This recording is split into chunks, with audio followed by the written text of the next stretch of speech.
عربی نسل تھی جو ہے، تو یہ 11 ازواج مطہرات تھیں، تو ان میں سے آپ صلی اللہ تعالی علیہ وسلم کی سب سے جو پہلی زوجہ محترمہ ہیں، جو ازواج مطہرات میں سے سب سے زیادہ رحمت عالم صلی اللہ تعالی علیہ وسلم کو محبوب تھیں، پیاری تھیں. حضور نے اپنی زندگی میں بھی ان سے پیار کیا، اور اس پیار کا اظہار یہ تھا کہ جب تک حضرت سیدہ خدیجہ کبریٰ رضی اللہ تعالی عنہا آپ زندہ رہیں تو آپ صلی اللہ تعالی علیہ وسلم نے کسی دوسری عورت سے نکاح نہیں کیا ہے کہ 25 سال تک یہ ہے کہ آپ کو نبی کریم صلی اللہ تعالی وسلم کی صحبت میں رہنے کا شرف نصیب ہوا. تو جب تک آپ زندہ رہیں آپ صلی اللہ تعالی علیہ وسلم نے کسی دوسری زوجہ محترمہ کے ساتھ آپ نے نکاح نہیں کیا. آپ کے وصال کے بعد دیگر عورتوں سے آپ صلی اللہ تعالی علیہ وسلم نے نکاح کیا ہے. علامہ صاحب آپ بتائیے گا کہ وہ کون سی چیز تھی جس کی وجہ سے سیدہ خدیجہ کبریٰ سے نکاح آپ صلی اللہ علیہ وسلم سے نکاح کرنے میں رغبت ظاہر کی؟ بسم اللہ الرحمن الرحیم. سب سے پہلے میں اس پاکیزہ پروگرام کے انعقاد پر آپ کو خراج عقیدت پیش کرتا ہوں اور دعا گو ہوں اللہ عز و جل اس پاکیزہ پروگرام کی برکتوں سے ہم سب کو نور ایمان نصیب فرمائے. سیدہ ام المومنین حضرت سیدہ خدیجہ کبریٰ رضی اللہ تعالی عنہا یہ وہ خاتون ہیں کہ جن کو بہت سارے اعزازات ملے ہیں. یہ خاتون اول کہا جاتا ہے انہیں کہ انہوں نے سب سے پہلے اس دور میں مکہ کے اندر جب سارے حضور علیہ السلام کے مخالف تھے، آپ کے اپنے آپ کے برائے سب حضور کی مخالفت کر رہے تھے اور حضور کو محروم کیا ہوا تھا، تو سیدہ خدیجہ کبریٰ رضی اللہ تعالی عنہا نے اس وقت حضور علیہ السلام کے ساتھ محبت کا جو درس ہمیں دیا یقیناً اسے ہم فراموش نہیں کر سکتے. اور یہ خاتون اول آج کی ماؤں بہنوں بیٹیوں کو بھی درس دیتی ہیں کہ حضور سے محبت کس قدر ہونی چاہیے. سب سے پہلی جو بات تھی سیدہ خدیجہ کو متاثر کرنے والی حضور کی ذات سے، چونکہ حضور مکہ شریف میں اعلان نبوت سے قبل بھی 2 باتوں میں مشہور تھے، آپ صادق بھی تھے اور آمین بھی تھے. کوئی شخص بھی یہ بات تسلیم نہیں کرتا کہ محمد صلی اللہ علیہ وسلم کی زبان سے نعوذ باللہ یعوذ باللہ جھوٹ نکل سکتا ہے یا آپ کسی امانت میں خیانت کر سکتے ہیں. بالکل یہ محال تھا. اور سیدہ خدیجہ کبریٰ چونکہ از خود ایک تاجرہ تھی اور مکہ میں مشہور تھا، آپ ایک ایماندار نیک خاتون تھی اور آپ کی تجارت کا سلسلہ بہت وسیع تھا، یعنی کہ شام تک آپ کے تجارت کے معاملات چلتے رہتے اور مکہ کے اندر آپ کا ایک نام تھا. تو آپ نے حضور علیہ السلام کو کسی کے ذریعے دعوت بھیجی کہ آپ ایسا کریں کہ میری تجارت کے معاملات میں آپ کے سپرد کرتی ہوں اور آپ یہ سامان تجارت لے کر جائیں. حضور علیہ السلام نے از خود یہ فیصلہ نہیں فرمایا بلکہ سیدنا ابو طالب سے مشورے کے طور پر آپ کی بارگاہ میں حاضر ہوئی اور چچا جان سے گزارش کی کہ سیدہ خدیجہ نے مجھے یہ کہا ہے کہ آپ لے کر جائیں. تو انہوں نے مشورہ دیا کہ ٹھیک ہے آپ چلے جائیں. اب حضور علیہ السلام جب تجارت کے لیے شام کی طرف نکلتے ہیں تو ساتھ حضرت سیدہ خدیجہ کی ایک ملازم تھے اور حضور علیہ السلام کے ساتھ اور بھی قافلے کے لوگ موجود تھے. اور وہ جو ملازم تھے سیدہ خدیجہ کے جو غلام تھے، اور وہ کہتے ہیں کہ میں نے اپنی آنکھوں سے دیکھا کہ حضور کے جاتے اور آتے وقت کہیں بھی دھوپ نے حضور پر اثر انداز نہیں ہوئی بلکہ وہ بادل جو ہے وہ سائے کے طور پر رحمت کونین صلی اللہ علیہ وسلم کے سر پر سوار تھے. اور یہ قافلہ چلتے چلتے جب وہاں پہنچا، بصرہ کے ایک مقام پر پہنچا اور ایک درخت کے نیچے حضور علیہ السلام نے اسٹے کیا، رکے، وہ سارا قافلہ رکا. تو وہ درخت بہت بوڑھا تھا، پرانا تھا، عمر رسیدہ تھا. تو جب حضور وہاں تشریف فرما ہوئے تو وہ جو درخت تھا وہ ہرا بھرا ہو جاتا ہے اور اس کے پھل جو ہے نا وہ اگنے لگ جاتے ہیں. وہاں قریب ایک راہب تھا، بڑا مشہور تھا اور بڑا پڑھا لکھا تھا. اس نے اس درخت کی حالت کو فوراً بدلتے دیکھا تو قریب آ کر کہنے لگا لگتا ہے یہ کوئی عام انسان یہاں نہیں بیٹھا ہوا. اس کے دل میں تجسس پیدا ہوا، قریب آ کر کہتا ہے کہ آپ کہاں سے اور آپ کا نام کیا ہے؟ حضور علیہ السلام نے نام بتایا اور وہ راہب جانتا تھا کہ اس درخت کے بوڑھاپے کو جوان کرنے میں اور کسی چیز کو اتنی قوت طاقت نہیں، یہاں کوئی اللہ کا نبی بیٹھے گا جس کی وجہ سے یہ درخت پھر جوان ہو جائے گا. حضور علیہ السلام کے یہ سارے سفر کے دوران، اور وہ جو غلام تھا وہ یہ کہتا ہے کہ جب آپ تجارت فرماتے تھے کہ کئی لوگ آپ کی باتیں سننے کے لیے کھڑے ہو جاتے تھے اور کئی لوگ نہ بھی لینے والے ہوں تو حضور کا حسن اور حضور کا اخلاق اور پیارا انداز وہ لوگوں پر ایسا اثر انداز ہوا کہ وہ نہ لینے والا بھی لینے پر مجبور ہو جاتا تھا. واپس پلٹ کر جب اس نے آ کر سیدہ خدیجہ کبریٰ کو بتایا کہ یہ حالات و واقعات ہیں اور بہت سارے معجزات اس دوران حضور سے رونما ہوئے، مگر حضرت سیدہ خدیجہ الکبریٰ نے جب یہ سارے واقعات سنے اور حضور کے معجزات کا ذکر سنا، اس وقت سیدہ خدیجہ الکبریٰ رضی اللہ تعالیٰ عنہا کے دل میں یہ شوق پیدا ہوا، تجسس پیدا ہوا، محبت انگڑائی لیتی ہے کہ میں ان سے شادی کر لوں۔ نکاح کا آپ نے سوچا تو آپ نے کسی سہیلی سے بات کی کہ آپ ان سے بات کریں۔ وہ جب جاتی ہے رسول پاک سے بات کرتی ہیں تو حضور نے فرمایا میں اپنے چچا سے مشورہ کروں گا، اور سیدنا ابو طالب سے مشورہ کرنے کے بعد حضور نے نکاح کے متعلق جو ہے نا وہ اجازت دے دی کہ ٹھیک ہے ہم نکاح کریں گے۔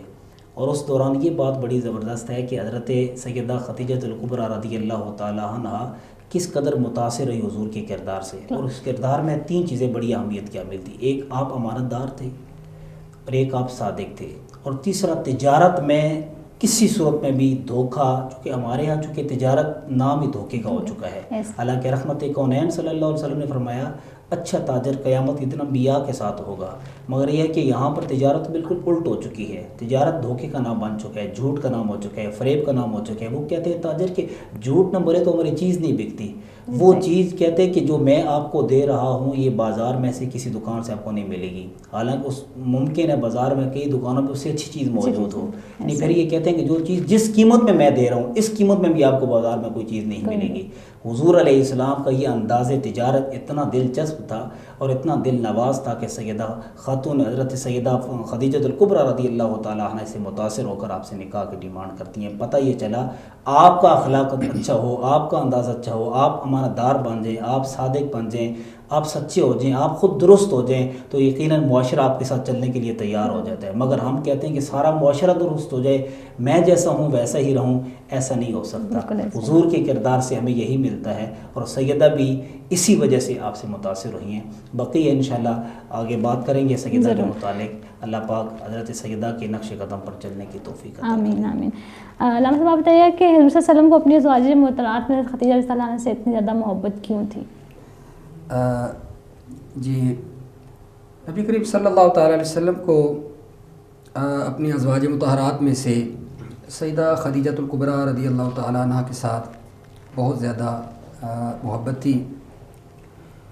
اس کی وجہ یہ ہے کہ ایک حدیث مبارکہ میں آتا ہے کہ نبی کریم صلی اللہ تعالیٰ علیہ وسلم سیدہ خدیجہ الکبریٰ کے وصال کے بعد بھی آپ کا ذکر کثرت کے ساتھ کیا کرتے تھے، اور جب کوئی آپ جانور ذبح کرتے، کوئی بکری وغیرہ ذبح کرتے تو آپ کی جو سہیلیاں تھیں ان کے گھر میں بھی وہ گوشت بھجوا دیا کرتے تھے۔ تو حضرت عائشہ صدیقہ رضی اللہ تعالی عنہا آپ فرماتی ہیں کہ مجھے اس پر بڑی غیرت آتی، اور میں نے ایک دفعہ عرض کی کہ یا رسول اللہ صلی اللہ علیہ وسلم آپ اکثر حضرت خدیجہ الکبریٰ کا آپ ذکر کرتے ہیں، اور حالانکہ اللہ نے ان سے بہتر آپ کو زوجہ محترمہ عطا فرمائی ہیں۔ تو آپ صلی اللہ تعالیٰ علیہ وسلم نے ارشاد فرمایا کہ اے عائشہ کہ جس وقت خدیجہ اس وقت مجھ پر ایمان لائیں کہ جس وقت ساری دنیا میرا کفر کر رہی تھی تو خدیجہ الکبریٰ اس وقت مجھ پر ایمان لائیں۔ جب ساری دنیا مجھے جھٹلا رہی تھی، میری تکذیب کر رہی تھی، اس وقت انہوں نے میری تصدیق کی، اور جس وقت ساری دنیا مجھے کچھ دینے کے لیے تیار نہیں تھی، حضرت خدیجہ الکبریٰ نے اپنا سارا مال نہ صرف میرے قدموں پر ڈھیر کر دیا بلکہ اپنا تن من دھن سب کچھ وہ اسلام کی راہ کے لیے آپ نے وقف کر دیا۔ تو اس وجہ سے نبی کریم صلی اللہ تعالیٰ علیہ وسلم کو سیدہ خدیجہ الکبریٰ کے ساتھ بہت زیادہ محبت تھی۔ آپ خاتون اول ہیں، اور جب اسلام کی اشاعت کا آغاز ہوا تو پہلا قدم وہ رحمت عالم صلی اللہ تعالیٰ علیہ وسلم نے اٹھایا، اور دوسرا جو قدم تھا وہ سیدہ خدیجہ الکبریٰ رضی اللہ تعالیٰ عنہا آپ نے اسلام کی اشاعت کے لیے اٹھایا۔ پہلی نماز جب نماز فرض ہوئی، طبرانی شریف کے اندر یہ حدیث موجود ہے کہ پہلی نماز جب نماز کی فرضیت کا حکم نازل ہوتا ہے تو پہلی نماز وہ رحمت عالم صلی اللہ تعالیٰ علیہ وسلم نے ادا فرمائی، اور جو دوسری نماز تھی وہ سیدہ خدیجہ الکبریٰ رضی اللہ تعالیٰ عنہا انہوں نے یہ ادا فرمائی۔ اور آپ کا مقام اور مرتبہ یہ ہے کہ اللہ رب العزت بھی آپ کو سلام پیش کرتا ہے۔ آپ ایک حدیث مبارکہ میں آتا ہے، بخاری شریف کے اندر یہ روایت موجود ہے کہ نبی کریم صلی اللہ تعالیٰ علیہ وسلم آپ تشریف فرما ہیں.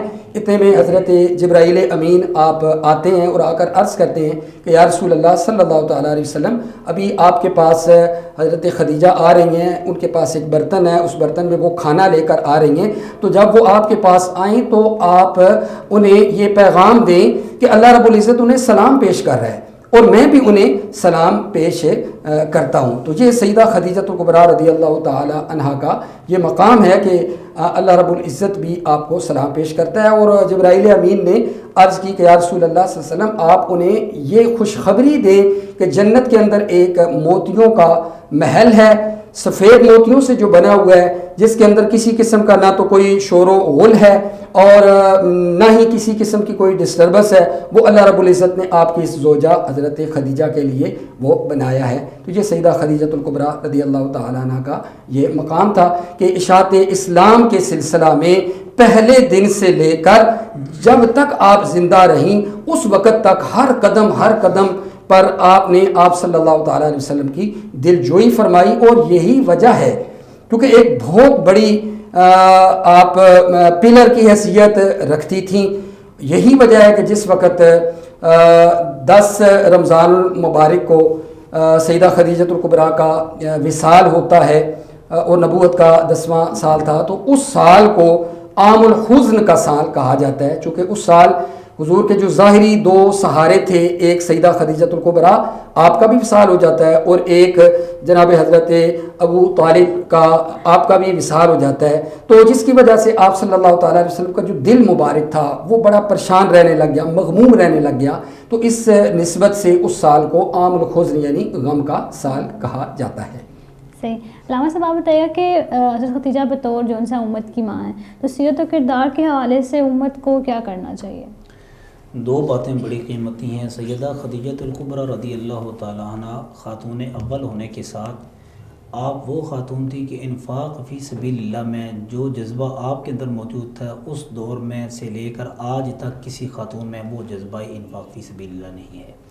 نکاح کے بعد آپ کے پاس جتنا بھی مال تجارت تھا, جتنے بھی آپ کی آمدنی تھی, جتنے بھی آپ کے ذرائع تھے, سلسلے تھے, سارے نبی اکرم صلی اللہ علیہ وسلم کو پیش کر دیے اور حضور کے قدموں پر قربان کر دیے. اور دوسرے وہ مرد تھے جو سب سے پہلے اسلام قبول کرنے والے ہیں, سیدنا صدیق اکبر رضی اللہ تعالیٰ عنہ. ہر دونوں شخصیات نے اپنا سب کچھ بارگاہ رسالت میں پیش کر دیا اور یہ امت کو درس تھا. اگر آپ نبی سے محبت کرتے ہیں تو پھر نبی کے نام پر صرف یہ کہنا کہ میں جان بھی قربان ہے, مگر جب مشکل مراحل آئیں تو چند روپے بھی خرچ نہ کر پائے تو یہ مشکل ہے. پھر تو حضرت سیدہ خدیجۃ الکبریٰ رضی اللہ تعالیٰ عنہ انفاق فی سبیل اللہ میں خاتون اول تھی. اور اس کے بعد سیدہ خدیجۃ الکبریٰ رضی اللہ تعالیٰ عنہ کا جو ایک بیوی کا رول تھا وہ بڑا اہمیت کا عامل ہے, چونکہ آج کل بالکل اس سے مختلف ہے. بیویاں اپنے شوہر کے لیے کتنی قربانیاں دیتی ہیں. جیسے قبلہ فرما رہے تھے کہ آپ باقاعدہ طور پر حضور غار میں تشریف فرما ہوتے تو سیدہ پاک کھانا لے کر جاتی, اور غار میں سفر بھی کوئی آسان نہیں ہے. آج کل تو رستے بن گئے نا, اس وقت یہ رستہ بھی نہیں تھا, اور کس طرح وہ سیدہ باقاعدہ کھانے کا اہتمام کرتی اور حضور علیہ السلام کا کس قدر خیال کرتے تھے. جب آپ اتنا خیال کرتی تھے, دوسری جانب نبی اکرم صلی اللہ علیہ وسلم چونکہ شوہر تھی, آپ نے شوہر ہونے کا بھی حق ادا کیا. وہ بات مجھے نہیں بھولتی کہ سیدہ کی زندگی کے آخری مراحل تھے, آپ اپنے بستر پر تھے تو آپ نے سیدہ فاطمہ سے کہا کہ ابو جان سے چادر لے کے آؤ, کالی کملی لے کر آؤ. تو سیدہ خاتون جنت فاطمہ تو ذرا چھوٹی تھی, اور وہ جب حضور کی بارگاہ میں جاتی ہیں ابو جان سے عرض کرتی ہیں حضور چادر امی مانگ رہی ہیں. تو حضور رحمت عالم صلی اللہ علیہ وسلم نے چادر نہیں دی, سیدہ کو اٹھا کر خود حضرت سیدہ خدیجہ کی بارگاہ میں آ گئے, وہاں تشریف لائے. فرمایا خدیجہ کیا مانگ رہی ہو؟ کہا حضور چادر مانگ رہی ہوں. کہا کیا کرو گی؟ کہا بطور کفن اپنے جسم پر لپیٹ لوں گی تاکہ بخشش کا ذریعہ بن جائے. یہ ان کا اپنے شوہر پر یقینی ایمان تھا. بیوی جو ہے آدھا ایمان ہوتا ہے شوہر کا. پھر حضور رحمت عالم نے کیا فرمایا, خدیجہ تم نے مجھ سے چادر مانگی ہے, خدا کی قسم یہ چادر کیا چیز ہے, اگر تم مجھ سے جسم کی جلد مانگتی تو میں محمد وہ بھی اتار کر دے دیتا. یہ فکر تھی, یہ محبت تھی, اور یہ دونوں رشتے زندگی میں ہمیں مل رہے ہیں کہ حضور علیہ السلام ایک بطور شوہر ہم نے زندگی کیسے گزارنی ہے, اور سیدہ خدیجۃ الکبریٰ ایک بطور ماں اور بیوی انہوں نے زندگی کیسے گزاری اور ہم نے کیسے گزارنی ہے. آج بھی شوہر اور بیوی کے درمیان ایک محبت دوبارے سے پھر بحال ہو سکتی ہے, مگر اس صورت میں کہ وہ اسلام کی ان نمایاں شخصیات کو پیش نظر رکھیں. اور آخری بات, حضور علیہ السلام کا یہ معمول تھا, بالخصوص حضرت سیدہ عائشہ صدیقہ چونکہ وہ کم عمر تھی حضور کے نکاح میں آئی، تو وہ اس بات پر وہ تنگ پڑتی تھی کہ حضور زیادہ سے زیادہ ذکر کرتے سیدہ خدیجہ کا، اور وہ یہ کہتی تھی کہ آپ بوڑھی خاتون کا ذکر ہر وقت کرتے رہتے ہیں، تو میں جوان ہوں، اس سے بہتر ہوں. تو آپ فرماتے یہ نہیں ہو سکتا کہ تم اس سے بہتر ہو، وہ تو اس دور میں مجھے قبول کر رہی تھی جب سب مجھے ریجیکٹ کر رہے تھے، اور اس دور میں انہوں نے سب کچھ مجھے دے دیا تھا جب سب مجھے محروم کر رہے تھے، میں کیسے ان کو بھول جاؤں. اور حضور علیہ السلام جب سیدہ فاطمہ الزہرا کی رخصتی کا وقت آیا تو حضرت ام سلمہ کہتے ہیں کہ میں نے خود، میرے منہ سے یہ بات نکلی، کاش آج خدیجہ ہوتی اور اپنی بیٹی کو خود رخصت کرتی. یہ بات سننے کے بعد حضور کی آنکھیں چھم چھم برسنے لگی. رحمت کونین صلی اللہ علیہ وسلم نے فرمایا عائشہ تم نے درست کہا، آج خدیجہ ہوتی تو اپنی بیٹی کو خود رخصت کرتی تو اس کو کیا کیفیت محسوس ہوتی. مگر یہ ہے کہ یہ کردار ہمیں اپنی ماؤں بہنوں بیٹیوں کو ان کے ہاتھوں سے ناول، کہانیاں، ڈائجسٹ، یہ فلمیں، سی ڈی سب نکال کر سیدہ خدیجہ الکبریٰ رضی اللہ تعالی عنہا کا سیرت کا کردار ہمارے ہاتھوں میں ہونا چاہیے. جنت کی وہ 5 خاتون عورتیں ہیں جن کو افضلیت مقام ملا ہے، ان میں سب سے پہلے سیدہ خدیجہ الکبریٰ ہیں، پھر سیدہ فاطمہ الزہرا ہیں، پھر حضرت سیدہ مریم ہے جو عیسیٰ علیہ السلام کی والدہ ہیں، پھر فرعون کی بیوی حضرت سیدہ آسیہ ہیں. یہ 5 وہ جنت کی عورتیں ہیں جن کو عزت اور شرف ملا ہے. ان عورتوں کو اگر ہم اپنے ماؤں بہنوں بیٹیوں کے جو گھروں میں ان کا کردار ہم پیش کر دیں تو یقیناً ایک نسل اچھی تشکیل نو ہو سکتی ہے. اسی سے ایک بات آتی ہے کہ دیکھیں وہ as a motivational business woman بھی رہی، ٹھیک ہے، تو اس کے جو سے ہم پروفیشنل لیڈیز کے لیے بھی ایک لیسن ہے.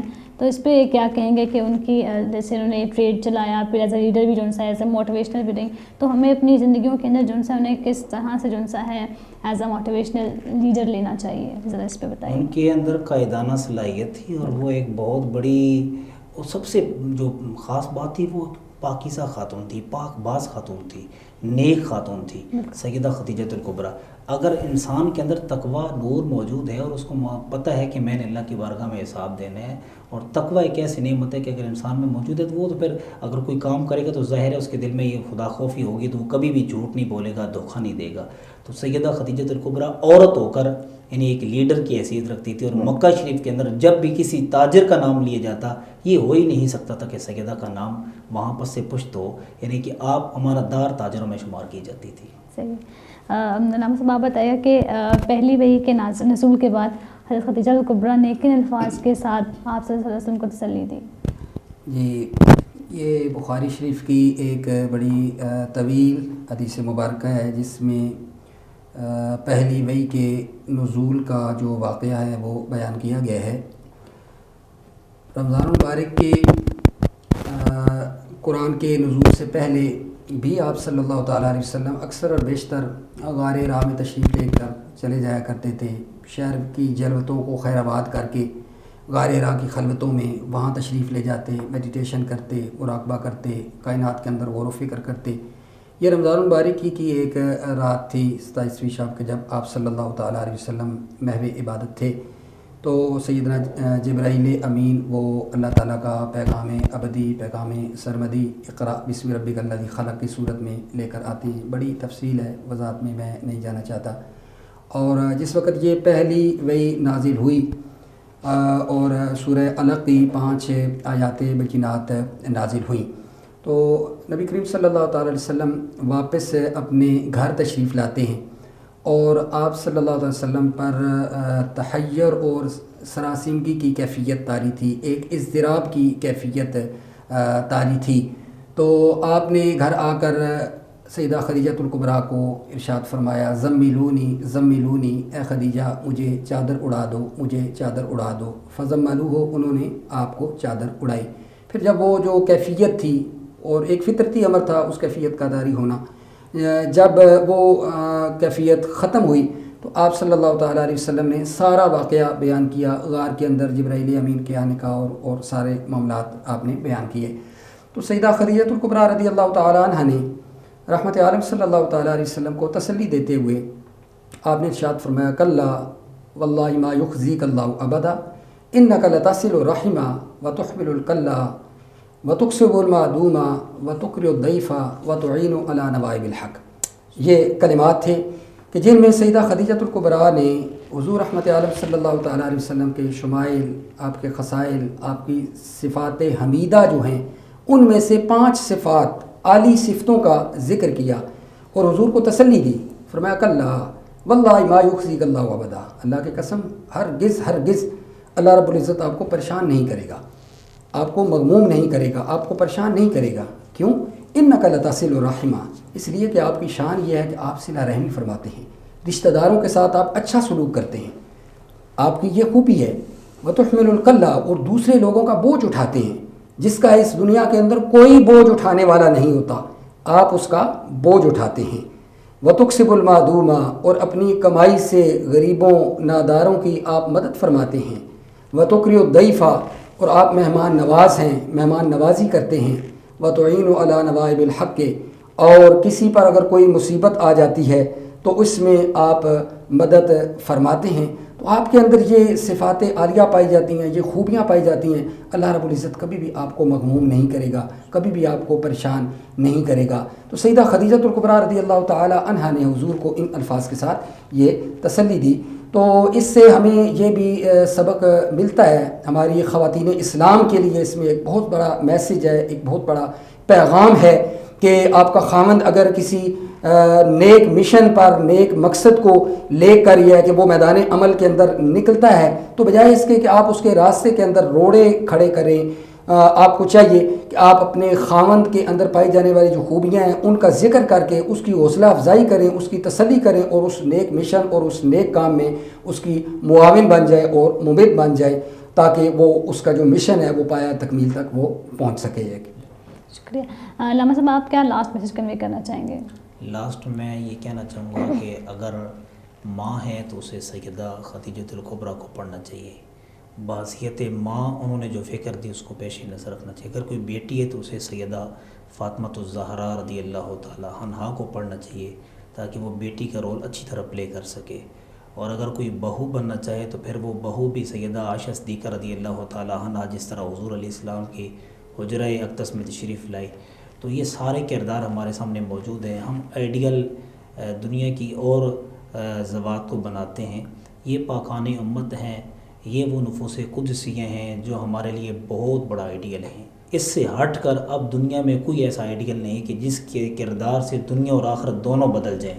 وہ صرف یہی پاکان امت ہیں. سیدہ خدیجہ الکبریٰ رضی اللہ تعالی عنہ کا کردار، آپ کی شخصیت اور آپ کا جو حضور علیہ السلام سے محبت کا رشتہ ہے، یہ ہمارے لیے بہت اہمیت کا حامل ہے. آج بھی ہم یہ کہتے ہیں کہ سکولز کے اندر، کالجز کے اندر، ہماری تعلیم گاہوں میں باقاعدہ طور پر سیدہ کے متعلق ہماری بچیوں کو اس تعلیم کے متعلق آگاہ کیا جائے تاکہ وہ بچیاں آنے والے وقت میں اچھے بچے ہمیں دیں، آنے والی وقت میں اچھی نسلیں دیں. سیدہ فاطمۃ الزہرا جیسی بیٹی اگر ہمیں کسی نے دی ہے تو سیدہ خدیجہ نے دی ہے، اور پھر امام حسین جیسا بیٹا اگر کسی نے دیا ہے تو فاطمہ نے دیا ہے. وہ ماں ہوگی تو بیٹے ایسے ہوں گے. اگر ماں خود پاکیزہ کردار نہیں تو کیسے ہو سکتا ہے کہ بچے پاکیزہ کردار ہوں؟ یہ دعوت فکر ہے. بالکل. شکریہ آپ دونوں کا بہت بہت کہ آپ نے ہمیں سیرت خدیجہ کے بارے میں بہت ساری ڈیٹیل کے ساتھ ڈسکس کیا. بہت بہت شکریہ آپ کا. جی ناظرین، آپ نے دیکھا کہ حضرت خدیجہ رضی اللہ عنہا جو انسا ہے ہمارے لیے رول ماڈل تھیں، ایز اے لیڈر ہیں. ہمیں اپنی زندگیوں کے اندر جو انسا ہے ان کو، ان کے کردار کو، ان کی سیرت کو اپنانا چاہیے تاکہ ہماری زندگیوں میں آسانی پیدا ہو سکے. مجھے دیجیے گا اجازت اگلے پروگرام تک کے لیے. اللہ حافظ.